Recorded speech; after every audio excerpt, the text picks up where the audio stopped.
Okay, we're going to talk about these Vietnam jungle boots. Okay. Alright.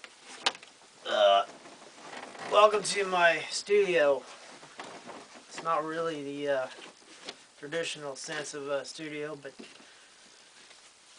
it's well lit.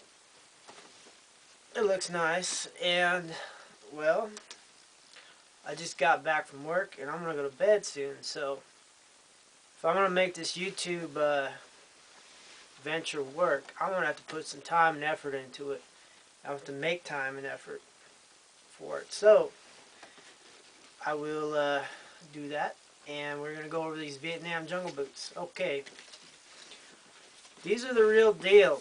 Now, I don't think they're Vietnam era, but I think they're definitely military manufactured, right? Okay, I'm going to read you the little tag that comes with it. This boot is spike protective. Instruction tag. Boots, comma, hot weather. Instruction for use. 1. Wear with 1 pair socks, comma, wool, comma, cushion sole. 1 pair insoles, comma, ventilating. 2. Sizes. The boot is supplied in whole and half sizes 3 through 14 in all widths except sizes 3XN and 3.5XN. I think that's extra narrow, comma, 3 narrow, and 3.5 narrow.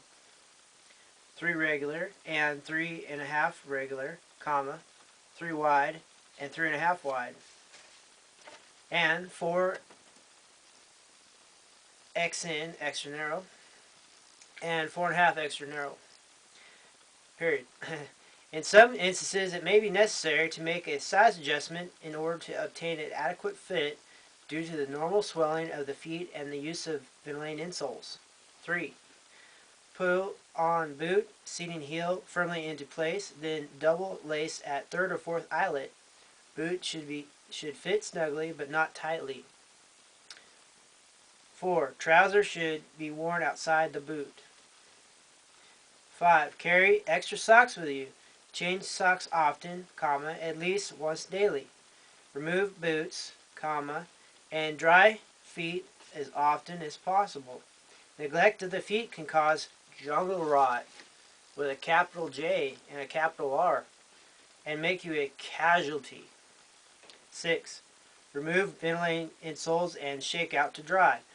Wash in warm, not boiling, soapy water. 7. Brush mud and excessive dust off boots. To prevent leather from getting hard and stiff, wax often with shoe polish contains silicone. 8.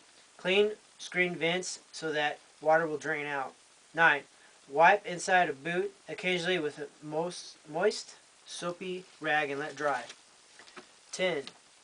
As frequently as possible, dry boots and insoles in the sun. Do not place near intense heat, as this will destroy nylon, leather, and plastic. 11. Before putting on boots in snake, insect, scorpion, and spider-infested areas, carefully inspect the inside of the boots to avoid painful and disabling bites and stings. Good stuff. Okay, what you're going to be looking for is the size here, right? These are 9.5 narrow. These used to fit me really well back when I was a little bit younger. They still do in a way, but not so much. I got these off eBay. Good price. They ran out quick. These are the real deal, right? You're going to be looking for a manufacture date. I think this says 287, so 1987. It says spike protective. Serial number 30049er, maybe. Yeah. Same on right here on the, I guess you'd call it the tongue. Anyway, you got ventilating holes here. They're talking about cleaning these out. What else? You got your laces, right? These are still not been messed with, so I haven't laced them, of course. Okay, these are your famous insoles, right? Just imagine some plastic screen that's been melted together on top of some more plastic screen, right? And you get these things. It must be probably about three plastic screens.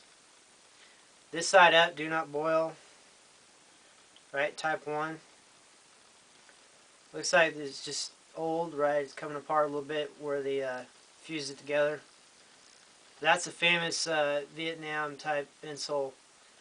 It's pretty good for what it does, which is dry out.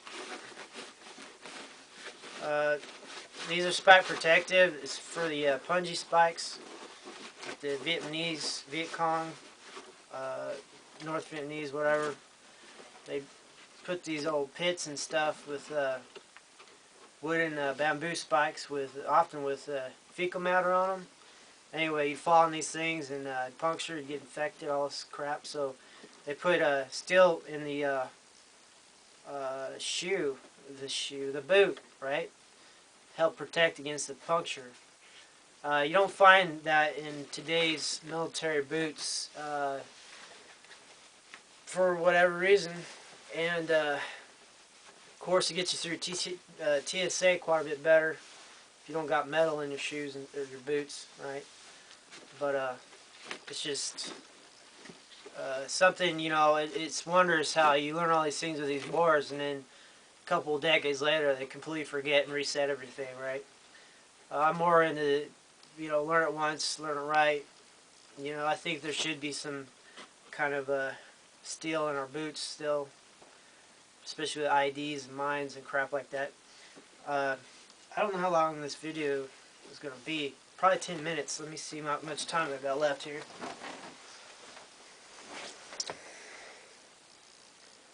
Okay, about 2.5 minutes, or roughly that. So yeah, it's rinky-dink. Okay, I'm trying to do my best here. I'm gonna get better at time. So you got the leather out here, right? You got 1, 2, 3, 4, 5, 6, 7, 8, 9 eyelets. Probably they're standard like that, depending on the size. I had a pair like these. I used them in the Sea Cadets when I was a little youngster like that, and I thought I was Mr. Badass because we had dungarees, like the bell bottoms and stuff. You could actually wear stuff like this and not be caught. And then I wore a set when I was in the submarine force. Still have those. I got some battleship gray paint on them though, and that crap is not coming off by any means I am aware of. If you guys know how to get rid of Navy ship paint off the leather, let me know. And so anyway, I got these because they're hard to get, right? And I don't really want to wear them because they're brand new, and they might come in handy at some point when I ship off to the jungle or something like that. I never know. You know, with the war on terror kind of winding down, getting stale, you know, they might start something in South America. There's, you know, rumors everywhere. Don't know where the next hot wars are going to be. So anyway, I think I'm out of time almost. I need a little bit better of a camera. It has a limit of 10 minutes. I can go on and on. Weight wise, they're pretty light. Not the lightest thing in the world, but still. What else? Anything else I could... I'd like to give you a closer look at these. I think I'll do that in the last few minutes I have here. Or a minute. I don't know how much time I got left. Okay, we got roughly 30 seconds or so. I'm going to bring this camera up here a little bit better. It's kind of a close look here for you. Look at that tread, right? Some good tread. And like that. I might do a comparison or something like that on one of these other videos. What the old and the new is. Here's some of that serial number I was talking about. What you're going to be looking for, right? And then on the back or the bottom. Okay, toodaloo.